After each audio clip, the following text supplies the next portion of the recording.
Also, just to let everybody else know, this will be recorded just so people who can't attend today can view it on our YouTube in the future.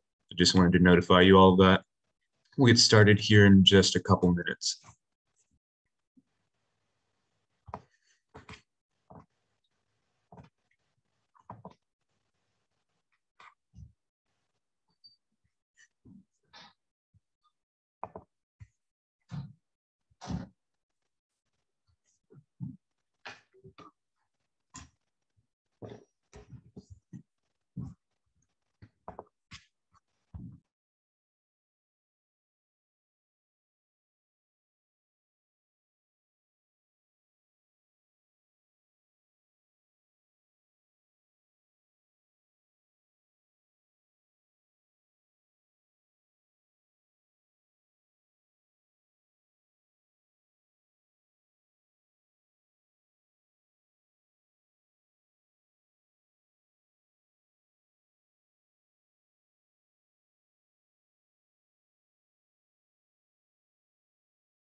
Alrighty, we'll get going here today. I'm going to share my screen. So awesome. Can you all see that? All right, yeah. Thank you. Perfect. Alrighty, so hello everybody. Thank you for joining us today at our first resolution webinar of the SSCCC's 2021-2022 term. We also did do a workshop at our professional development event, but this is our first virtual webinar experience of the year. So I'm really happy you could all join us for that. Just to go over some housekeeping rules real quick, just want to let you all know that this meeting will be recorded, like I said earlier. For those people who couldn't attend today but still want to learn about resolutions, this will be posted on our YouTube after we are done today. Also, everybody will be muted until requested to be unmuted by me if they have a question at some point, just for security purposes. But yeah, before we get started, also, I want to just introduce our presenters today. The first of them being myself. My name is Jack Hill. I am the Region 1 Regional Affairs Director of the SSCCC. And I'm also the chair of the SSCCC's internal committee, which oversees resolutions, which is obviously the resolution committee. But today I also have our two other members of that committee, Paul and Victor, and I'll let Victor introduce himself to everybody. Hello, everyone. My name is Victor Hernandez. I am the Legislative Affairs Director for Region 9 of the SSCCC, and I'm a student at Shapley College. Good afternoon, everyone. My name is Paul Medina. I'm the Regional Affairs Director for Region 7 for the SSCCC. I'm also a member of the Resolutions Committee and a student at East Los Angeles College. Awesome, yeah. And thanks, Paul, for touching on that last bit too. Probably should give a little more in-depth intro. I'm also, I go to school at College of the Redwoods in Eureka, California, and I'm a poli-sci major. But yeah, now that we've got intros out of the way, I do want to emphasize one other thing. Just to ensure a quality experience, be sure to put your Zoom settings through speaker mode, just so you can see us as clearly and our presentation as clearly as possible. But with that, let's get started with the webinar going over effective resolution writing. Oops, excuse me. So what is a resolution? This word gets thrown around so much within SSCCC and so much in our marketing material when we're promoting this. But what is it? One way I like to think about resolutions is it's kind of like mock legislation, right? So for instance, legislation, it gets written, it starts with an idea, then somebody calls their congressman, the congressman decides that's a good idea, they submit it to the legislature, it goes through committees and what have you, and then it's eventually voted upon. The SSCCC's process is a little bit more, not as convoluted as it is in different legislatures, but essentially what a resolution is a written motion, and it's made up of two parts: the rationale, which is the whereas statements, and the action, the resolve statements. And every resolution is asking the SSCCC to do something. So moving on. Now, what do they do? Exactly what I just said. They recommend or direct the SSCCC to do something. This can include taking a position on a certain issue, conducting research to investigate an issue, and potentially provide a solution. Also conducts a break. They can conduct breakout sessions or work with other groups or individuals to help resolve issues and provide policy advice as well. Also, they provide direction for the SSCCC and its committees, and they also urge or recommend policy or action to local student senates or other groups or individuals out of the SSCCC. And most of the time, what happens with resolutions is that they become eventually the legislative priorities of the SSCCC.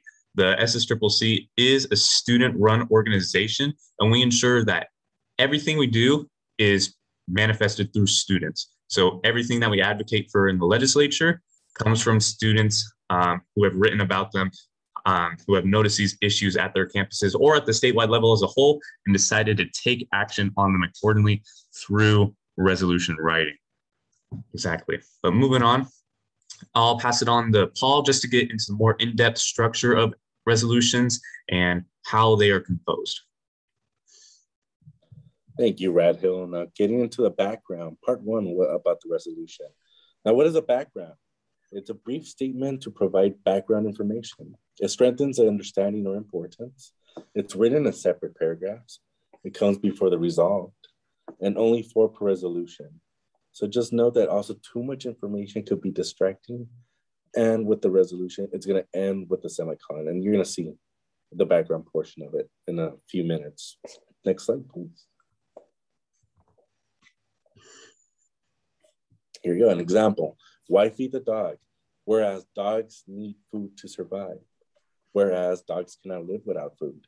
Whereas the dog's bodily functions will shut down without nourishment.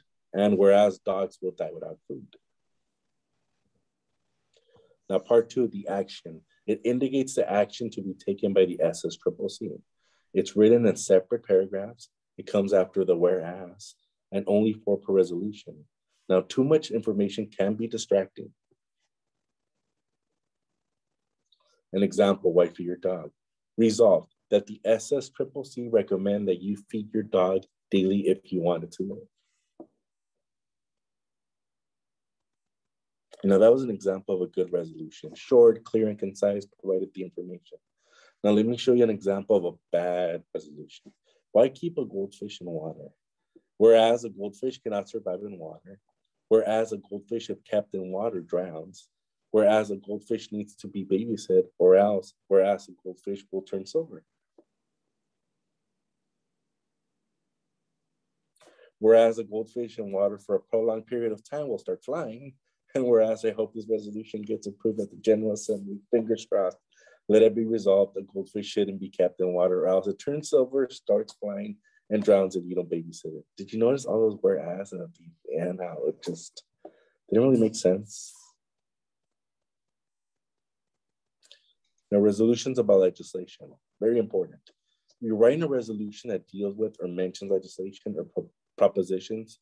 You should, very importantly, focus more on the principles and concepts contained within the legislation. Do not rely on the bill number. Now, if a bill number is referenced, be sure to put the specific date of the language being referenced in parentheses next to the bill number. This info could be found on leginfo.california.gov. Now, thank you. Now moving on, I'm actually gonna send it over to our lad, Victor Hernandez. Awesome, thank you so much, Paul. So as Paul was mentioning, some of the attributes of what a good resolution looks like, it is short, concise, clear, and when you're making sure to think it out, make sure that you have all the issues that you want to talk about, address the actual issue, and then you have to solve the problem. So the whereas is where you're addressing the issue, and then the resolved is where you are actually proposing a concrete solution to the issue. So next slide. So now we're going to be able to look and compare two resolutions. So let's take a look at this first one. So this is about the Million Student March. So it starts off with, whereas the 1960 Donahoe Higher Education Act envisioned free California higher education. However, CCC students today face skyrocketing educational costs. It goes into it, and then the result is that there will be a Million Student March that will advocate for its three core demands, and that the SSCCC pledges its support. So this is actually pretty good. It's concise, it addresses the issue, and then it's able to come out with a solution. So then we'll go on to the next one. And then this one is the smoke-free and tobacco-free campus resolution. As you can see with this one, it's a little bit longer and it's just too wordy, right? And so really there's nothing that the SSCCC, of course we can advocate for there being tobacco-free campuses and everything, but it also is just, if you look at the resolve section, it's just still a little too unenforceable, I guess is one way to put it. So that's why this one is not as good of a resolution as compared to the one that we just took a look at. And so we'll go into this last one. Yeah, just before we do, Victor, I want to emphasize what you were saying earlier about the resolves. A lot of these resolves are great resolves. There are great things that should happen. For instance, let's look at the second resolve. Resolve that this tobacco-free policy, which the whereas indicates, also applies to the use of e-cigarettes and other aerosolized nicotine or tobacco products. And looking at the third resolve, that the SSCCC advocates that smoking cessation programs be widely available for students and staff and faculty. The issue of implementation and enforcement should be addressed at the local community college level with respect and concern for student financial well-being, and resolve that all students, faculty, and staff share in the responsibility for adhering to and making this policy successful. So it's great that the writer of this resolution included, hey, this should also include e-cigarettes and aerosolized nicotine. It kind of clarifies what exactly he or she or they want to be looking at and specifically want to be addressed.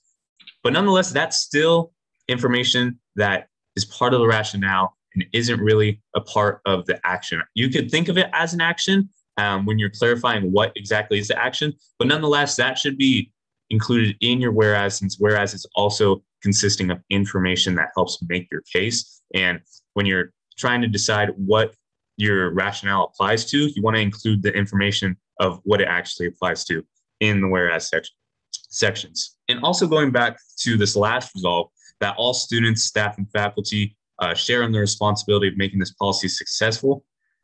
That is a very hard thing for the SSCCC to endorse, and primarily because it's so hard for us to actually enforce that, right? Like the SSCCC is not a body that can take action, right? We can't do direct things other than within our own organization. We can make a committee. If it asks us to make a committee to research this issue, we can do that. But we can't go and enforce all students, faculty, and staff to directly enforce this policy.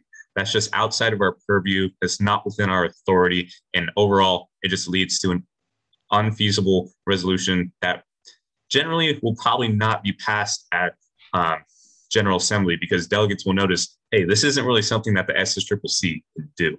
But sorry for taking your thunder, Victor. I just want to clarify that, but I'll move on to the next slide. Oh yeah, no, you're good. So as far as just this last example of comparing two resolutions, which one would you prefer and why? So if you just take a moment just to skim over both of these, one of them is nutritional alternatives resolution. The other is undocumented student success resolution. Both of them are good. They both intend to do good things. But as you can see, the one on the left is just a little bit more thought out because it exactly identified what the issue is and even provided a model of what they can do, of what community colleges can do to move forward, something that they do at San Bernardino Valley and Chaffey College, two schools that are here in Region 9. But at the very end where you see the resolved, it's very specific in talking about how they want to create a task force to work on this issue with college administrators and the actual student bodies.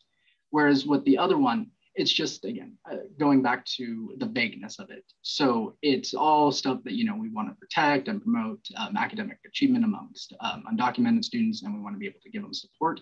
But really, when you look at the resolve, there's no concrete action that it's saying, and really is just more the sentimental part, more like a whereas. So yeah, that's where, when you look at these two, the one on the left is just a little bit more thought out and thorough and has a specific solution. And so, yeah, so I'll pass it now. Sorry for cutting you off, Victor, but yeah, I just want to emphasize again what you're saying, because it's absolutely correct. I mean, for example, take a look at the last resolve of the Undocumented Student Success Resolution. Resolve that the SSCCC invites students, teachers, educators, and support staff to assist in the dissemination of information and resources that aids undocumented students in attaining the financial security and legal immigration status essential for academic success. That is a huge ask of the SSCCC and also of students, teachers, educators, and support staff. Assist in the dissemination of information and resources that aids undocumented students in attaining the financial security and legal immigration status. What is proper information? What are proper resources that aids undocumented students, right? That cannot all be covered in a resolution. And the SSCCC, without a concrete path that resolution should be laying out, cannot achieve this task. So unless the inviting is done through either creating a town hall, for instance, where we invite everybody to come and talk about, hey, what is this? How are we best going to support undocumented students, right? And then we tell them throughout the entire town hall, well, we can assist in the dissemination of information and resources that aids undocumented students. That'd be great. Say, hey, let's hold a town hall either once a year or just once for the next term or in perpetuity. But it doesn't say any of that. So it's not really concrete. It's very hard to understand and lay out a definitive path for this resolution to be implemented. That's why, like Victor said correctly, the one on the left provides a much more clear direct direction for the SSCCC to take action on, while the one on the right, while it might have great aspirations, ultimately it does not lay out a path and is one that the SSCCC will have a hard time, if any, taking action on. But yeah, let's move on. So other things to remember when thinking about resolutions is they must be proper form. And what that means is, like we've been going over before, four whereases at the beginning. You can not have more than four whereases and four resolves. Generally, it's best to have only one resolve, because that means it has a greater likelihood of getting passed at General Assembly. When you ask too much in a resolution, it kind of gets more lofty and lofty and lofty the more things you ask for, right? And it has it decreases in likelihood for being passed at General Assembly. It also must have the appropriate signatures. So one thing that we are not covering in this webinar, but we will also be covering in our next webinar, which will be on December 2nd, is sponsorship.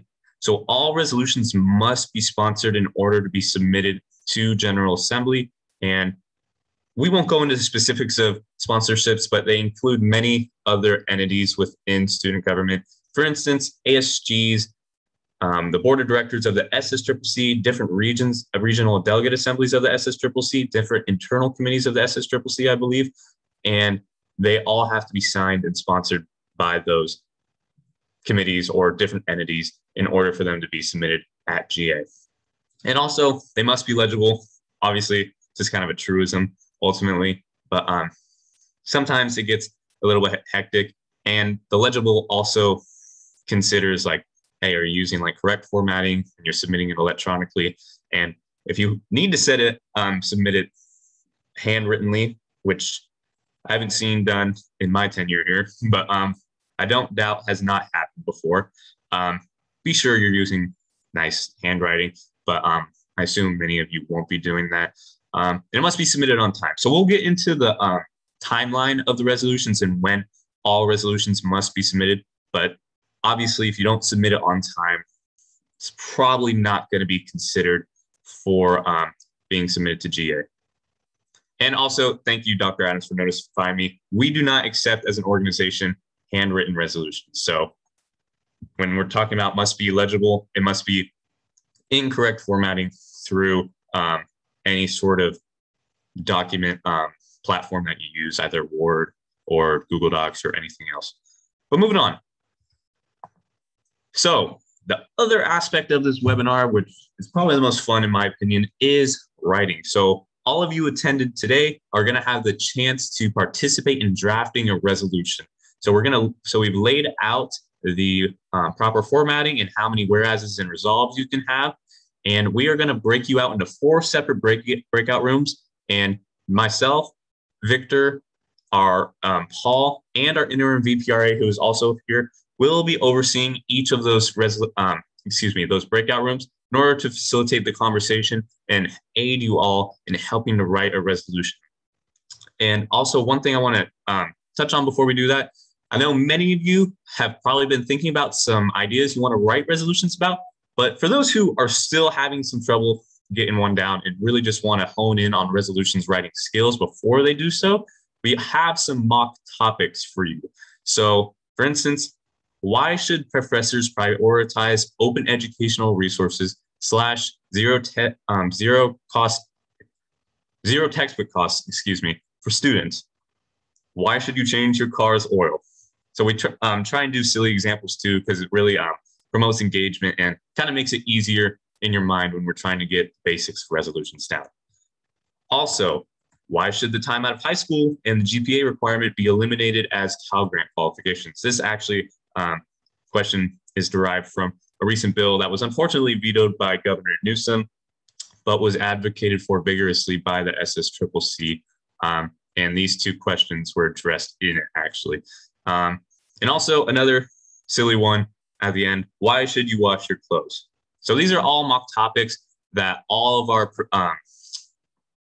just overseers of these different breakout groups will have with them on the docs they will have for writing and just getting our ideas on paper.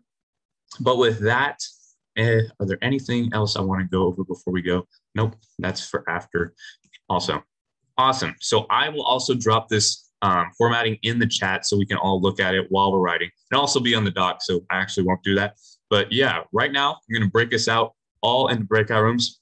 We did a lot, about 20 minutes for this period, so I really want to encourage you all to get engaged. It's a really great time to just start interacting with other students and thinking about other ideas that might pique your interest when it comes to writing resolutions. Can you go back to the previous slide? Yeah. Thanks, Malinelli. You mean the mock topics, Malinelli? Oh, shoot, you're on mute. Yeah, no, it was the one that you had right now. I got it, though. Thank you. Awesome. Yeah, totally. Appreciate it. Okay, cool. So with that, we're going to break out into breakout rooms. Don't be shy. This is a really great experience that you're going to go through right now. But yeah, I'll get those going right now.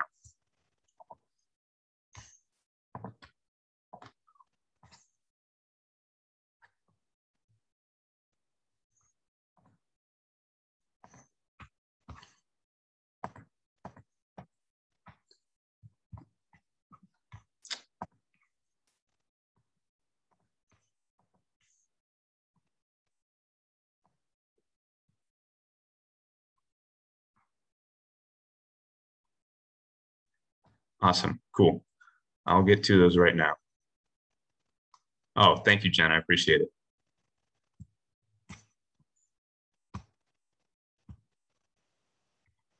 Okay. Coolio. So if you have not already gone to your webinar, your breakout room yet, I'm going to share my screen with a doc that will help get us going on how to best draft them. And hopefully you will all see it. Oh, shoot, I probably should have created a different one. I'm going to do that right now. But yeah, I hope you're all doing well today. Let me just do some quick things real quick to get this going. We'll be all good. Cool. Okay, I'm going to share my screen. and we'll get going.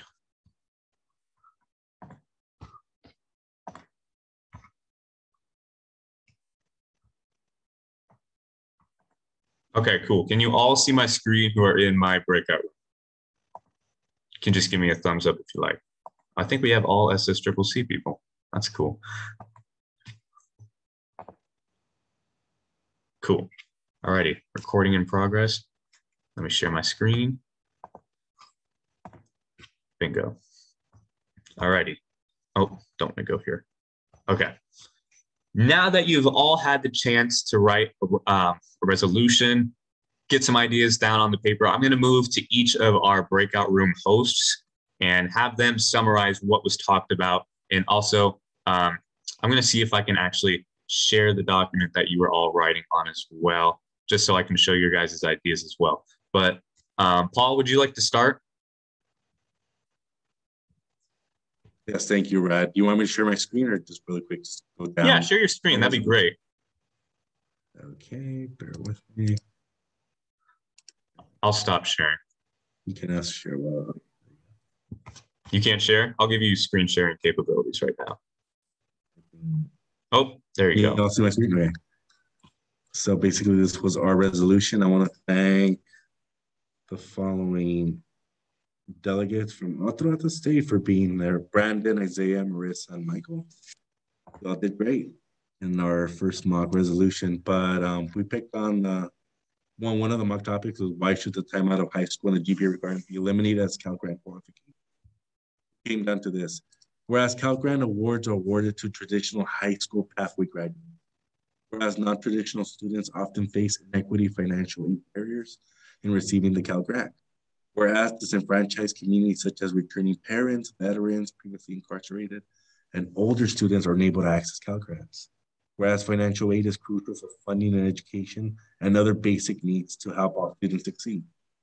Let it be resolved that the SSCCC endorse financial aid Cal Grants to all students regardless of out of school.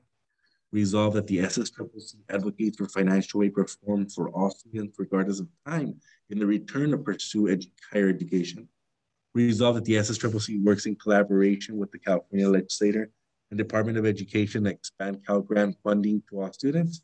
And resolve that the SSCCC eliminate the 2.4 GPA requirement currently in place for the Cal Grant and instead implement a 1.8 GPA requirement. Awesome. Super cool. Thanks, Paul. Great example. Do you think you could share your screen while we just discuss it real quick? Yeah, but really impressive work. I'm surprised you guys got like a full resolution down in that time. That's really impressive. But yeah, great work. Think you could scroll up a little bit so we can look at your whereases? Yeah. So look at Paul's group's whereases. They're short. They are concise. They get to the point of their rationale. So that's really one thing. Like, if you're gonna come away with one thing from this webinar, make your resolutions short and concise, because that doesn't leave a lot of wiggle room for people to be like, oh, what did he mean by this? What did they mean by that? Obviously, like, if you're not clear in your statements, even if they are short, like, there's going to be some mishaps, right? But you can clearly see through Paul's group's whereases that they know what they're talking about, and they have thought about this and are putting it into words and short and concise words, which is great. So moving on to your resolves, Paul, great work also is here. So the SSCCC endorsed financial aid Cal Grant students to all students regardless of time out of high school. So perfect. That's something the SSCCC can do. It can endorse that. Like, we can put out a statement saying, hey, we think financial aids should apply to all students regardless of time out of high school.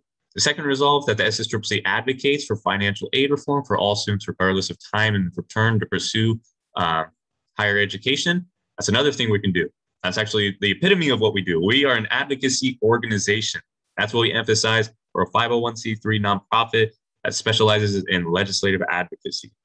So also, let's look at third resolve, that the SSCCC works in collaboration with the California Legislature and Department of Education to expand Cal Grant funding to all students. We can do that. We can go into the legislature, lobby legislators, telling them, hey, this is why this should be this. And also work with people in the Department of Education to try and lobby and expand Cal Grant funding. But yeah, overall, I won't go too far into it because I want to leave time for our other presenters as well. But great work in Paul's group. Really impressed. Yeah, thank you so much. Victor, would you like to share what you guys went through? Yeah, so let me pull up the screen real quick. Okay. You guys see the resolution on there? So it's a little bit lengthier, but it says, whereas financial aid programs are critical to sustaining enrollment and providing access to higher education for all students, Cal Grant being one of the most important financial aid programs. Whereas the current GPA requirements of 3.0 for students out of high school and 2.5 for enrolled community college students hinders students' ability to have equitable access to financial aid rewards. Whereas non-traditional students are unable to retain access to financial aid rewards given through Cal Grant, despite making up 38% of the enrolled student population in the CCC system. Whereas the minimum GPA requirement for students coming out of high school can have adverse effects on their transition between high school and college due to lack of financial aid rewards. Be it resolved that the SSCCC supports equitable access to financial aid for all California community college students in low-income households. Be it resolved that the SSCCC encourage stakeholders to eliminate the GPA and years out of high school requirements for students to obtain access to Cal Grant. Be it resolved, sorry y'all, that the SSCCC educate students on the financial aid process and provide resources to promote student access to financial aid programs and scholarships. Be it resolved that the SSCCC create a task force to promote equitable access to financial aid programs and work with system partners to advocate for the expansion of the Cal Grant program. So again, a little wordy, but you know, it's what we had with the time. No, exactly. That's another thing. Like, this is just 30 minutes and you can't create a perfect piece of writing in 30 minutes unless you're like Leo Tolstoy, which unfortunately none of us are. Yeah, that's great. One thing I want to emphasize is you guys are clear in your whereas, like specifically looking at the GPA requirements 3.0 and 2.5, actually listing what they are in the statute. Great work. That's how you know delegates will not be confused. But yeah, like Victor was saying, maybe a little wordy, but that's what revision is all about. And we'll have another webinar about that in January, about revising your resolution, what to cut out, cutting the fat, making it short, nice, and just a meaty. But yeah, overall, I like the resolves. Really great. Yeah, great job, Victor's group. That's a really great piece of work. Also, somebody who is not a part of the resolutions getting, but did offer her support and looking over one of the breakout rooms, our interim VPRA, Jan Galinato. Would you like to share what your group was thinking about and looking about resolutions? Yeah, absolutely. So it's actually on the document that we all had for drafting purposes. So I believe you have that, Director Hill, that resolution on there. Yep, so, here we go. Here it is right here. Yeah. So I also invite our group members as well that were a part of it to also take a look at it or hop on as well. And was it not sharing? Or did I share it with you, Jack? No, I'm looking at it right now, Jen. Oh, did you want me to screen share or did you want to screen share? No. Oh, wait, yeah. I thought I was screen sharing. I apologize, everybody. I was like, oh, no. Yeah, no, I'll screen share, though. All right, cool. So we had a multitude of topics that came up. And one of the biggest things that came up was collective textbook affordability for students, as this is something that impacts a multitude of students all over. So I won't go too much into the whereases, but with that being said, I'd like us to focus more on the resolves, more specifically so, because our whereases encompass more so the students that are impacted by the numbers and how much tuition costs are per year from both the College Board and from within the California community colleges. So if you don't mind scrolling, Director Hill, to our resolves, there's 4 of them.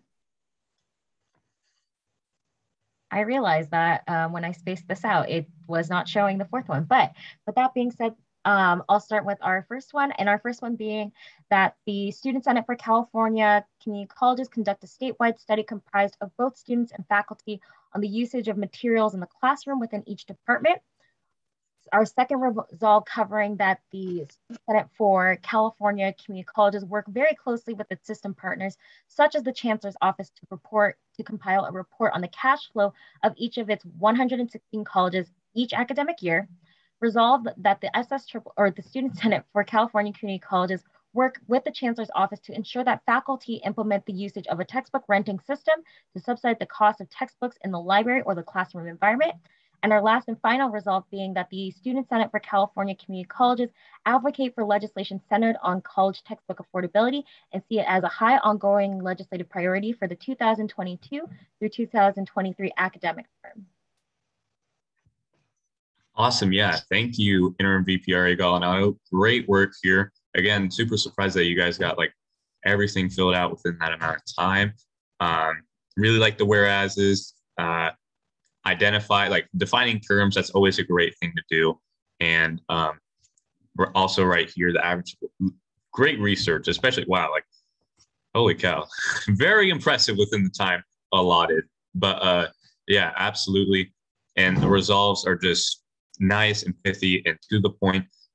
Conduct a statewide. See, that's another thing we can do. We can conduct a study or a survey. We're actually just in the midst of compiling survey results from a survey we just had out recently. So that's something we can do. We can do research, which generally consists of surveys. Also work closely with its system partners. We have system partners that we work with in order to achieve a bunch of our legislative priorities. But yeah, great work here. Really, really impressive. Yeah. I'm just looking over everything. Really great work.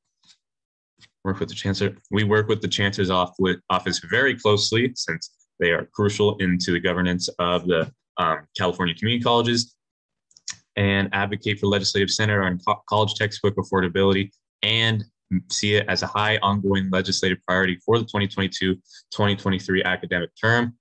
We derive our legislative priorities solely from resolution. So the fact that this one is asking for it, great indicator of a great resolution. So awesome. Thank you guys. Really great resolution. But now, last but not least, I'll move on to my group and what we were looking at. So we had a really in-depth conversation and how we wanted to form this resolution and how we wanted to think about it. So we did not get it all the way done, but that's completely all right. We have until February to finish a resolution. But yeah, so I'll just read over. So we focus also on the time out of high school and GPA requirement and why they should be eliminated as Cal Grant qualifications. So for instance, whereas high GPA is not indicative of students' financial circumstances, whereas financial needs are not always predicated upon, financial needs are always predicated upon individual circumstances and not upon merit. So thus resolve that the SSCCC makes it a priority to eliminate the time out of high school and GPA requirements from Cal Grant qualifications. We got the ball rolling on the GPA requirement and the rationale against it. So ultimately, the rationale and the beginnings of it is there. And unfortunately, we're going to get out to the time of high school. But nonetheless, we got started. And I just want to shout out to everybody who was in that group: Malinali, Kevin, David, Jessica, Catherine, and everybody else who I didn't name, and I'm sorry. But great work. I really appreciate you guys participating, getting the ball rolling on our rationale and our resolves. And hopefully you guys can think in the future, this is something that you may want to write a resolution on. But again, yeah, thank you, everybody. I think so, Brandon, but that just testifies to how important this topic is to community college students. But thank you for noticing that, because that is a funny coincidence. But awesome. So I just want to thank all of you for participating and just showing the will. That's really impressive that you all came here looking to engage with other students about resolution topics, and how it just testifies to how involved all you are and how much you care about the system that we all take part in. So just want to shout you guys all out, give yourself a pat on the back. Like, this is really impressive. But I'm going to return to our original presentation and just close this out, because I did have us go out by 6. And I want to make sure I respect everybody's time. Exactly, Malinali. Don't mess with our money. So let me share my screen.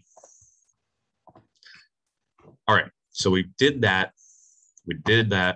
All right, this is one thing I really want to emphasize for you all, because you are all interested in resolutions.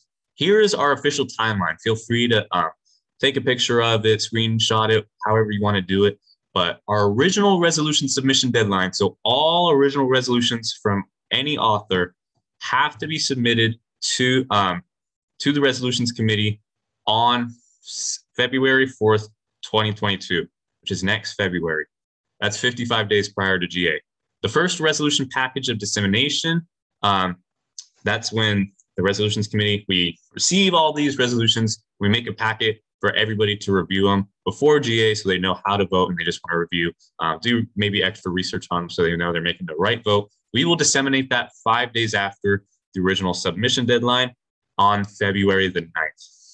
The amendments to resolutions, that's when we also provided advice on how maybe on certain things resolutions may need to be amended on, like certain things like the SSCCC can't do. We will make a note of that and send them back to the authors. But that deadline to review them and submit amendments to potential things the authors wanted to change, that will be on February 24th, 2022, which is 35 days prior to GA. And then the amended resolution package, which will be the final thing that you will receive regarding resolutions to everybody, that will be disseminated 30 days prior to GA on March 2nd, 2022. And GA is April 1st through 3rd, also 2022. It'll be in Sacramento. It'll be a great time. I encourage you all to go. And if you're a delegate, you need to go, but it won't be like a task. It'll be a really fun event to go to. But yeah, and also like our VPC put in the chat, the resolutions timeline and other webinar information can also be found on our Instagram. And yeah, but perfect. Now just to move on to another important timeline. So we will be holding other webinars this year. So on December 2nd, we'll be holding one regarding sponsorship and also just how to garner support for your resolution. And then on January, and that'll be at 4:30 p.m. on December 2nd. Like I said, January 20th at 4:30 p.m., we'll be holding a resolutions review. So when you're reviewing your resolution, how you want to cut all out the fat and really make it nice and just clean and ready to present to GA. That'll be on January 20th. We'll provide tips in that webinar. It'll be really interesting. I encourage you all to go. And then March 26th, this is mandatory for all delegates, but it is not mandatory for anybody else. Only delegates of the SSCCC.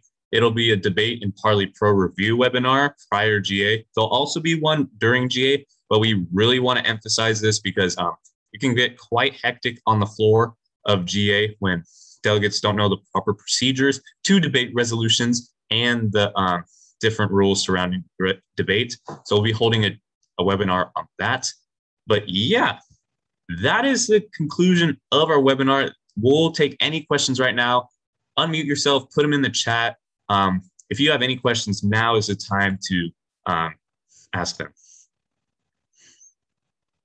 Will it be online too?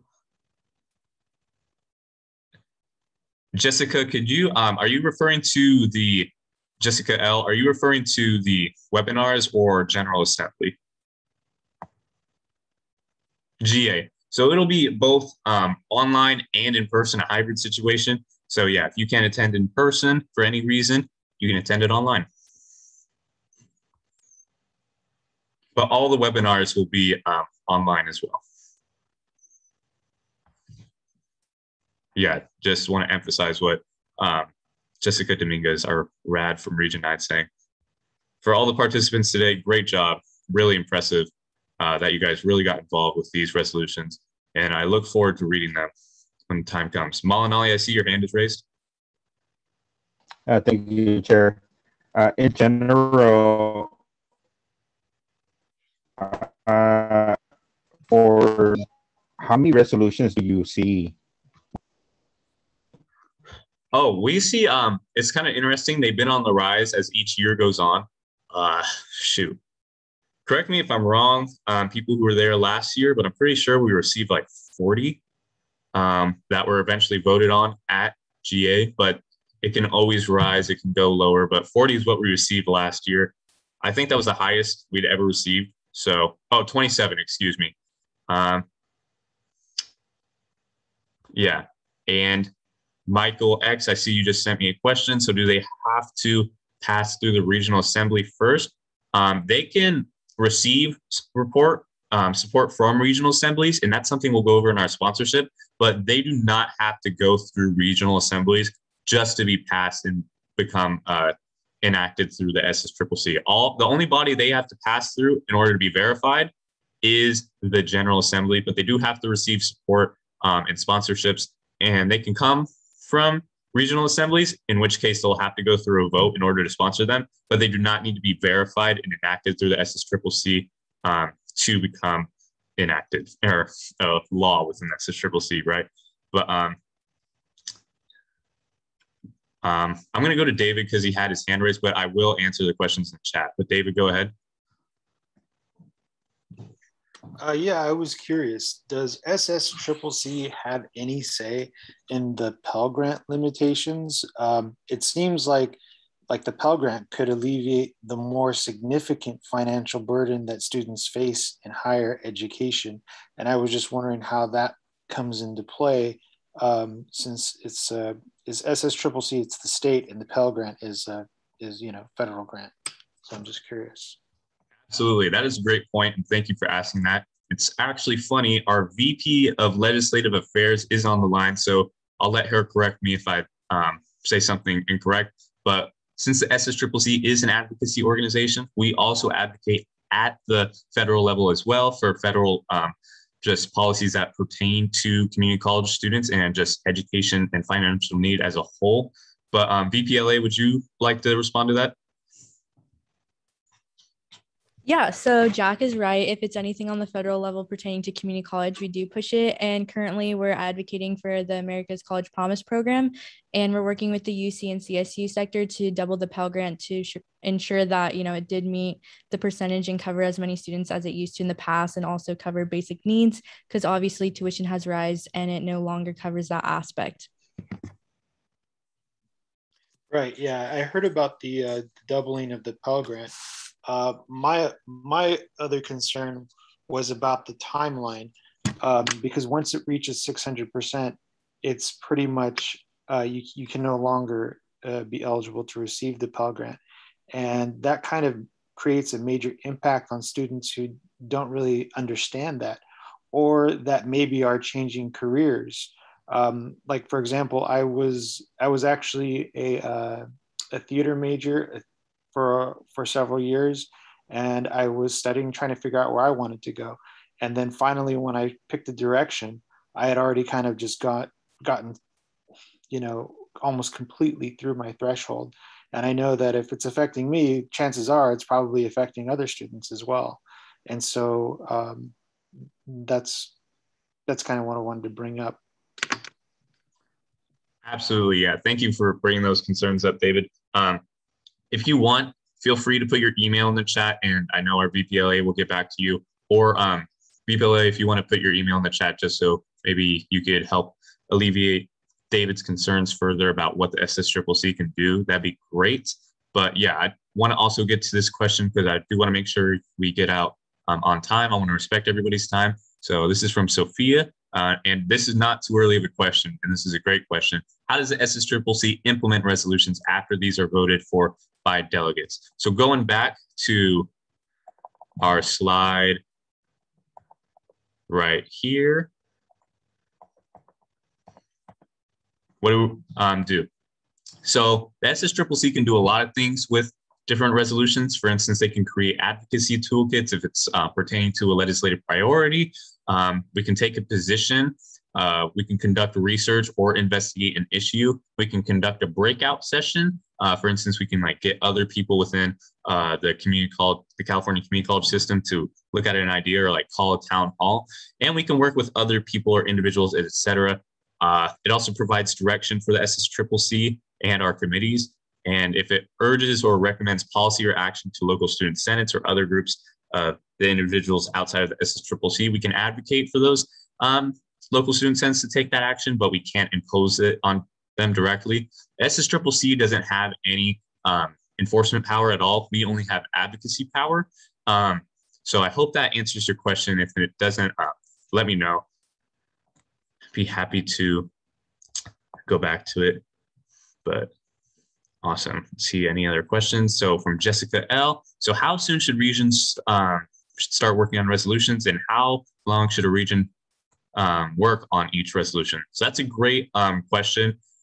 There is no limit. I mean, honestly, my response would be like the sooner the better. The more you can revise a resolution, the more it has a greater likelihood of being passed at GA. So you can start now. It doesn't have to be a region-wide effort. They can be individually, like you can write it on your own. But if your region has like a specific idea you all want to write about a resolution, you can write it. Somebody can write it and then approve it through the SS or through your particular region as a sponsor. And then once it has that sponsorship, get another sponsor, and it'll be, or actually you only need one sponsor, but that'll be something we'll cover in our sponsorship webinar as well. But to answer your question, Jessica, there's, I would say like the sooner the better. And how long? I mean, it's kind of varies on like how nitpicky you are and how much of a perfectionist, but I would say like spend a good amount of time looking over your resolution with your region, making sure everything is covered so it has the greatest likelihood of being passed at GA. I hope that answers your question. I'm gonna look through the chat just for anything. Oh, and we can stop recording. Thank you for putting that. Awesome. I'm not seeing any other questions, and it is 5:59 on the dot. Again, before we close out, I want to put my email in the chat. Like I said earlier, I'm the chair of the SSCCC internal committees. Feel free to email me if you have any questions about the resolution process, the webinars, or if you just have any questions about resolutions as a whole, be happy to help you out. I would be literally happy. Like, feel free to contact me. So RAD Region 1 at ssccc.org. Feel free to attend one of our resolutions committee meetings. We love having members of the public come and just look at what we're doing. It's a really fun time. I know Victor and Paul will say the same, but yeah, that's all. And maybe Victor and Paul put your emails in there too, just because you guys are a part of the committee as well. But if there are no other questions, that will conclude our webinar. I want to again say thank you all for coming. Great webinar. I'm super happy you guys all participated. Really interactful experience. I'm just very happy with this webinar, and thank you all again.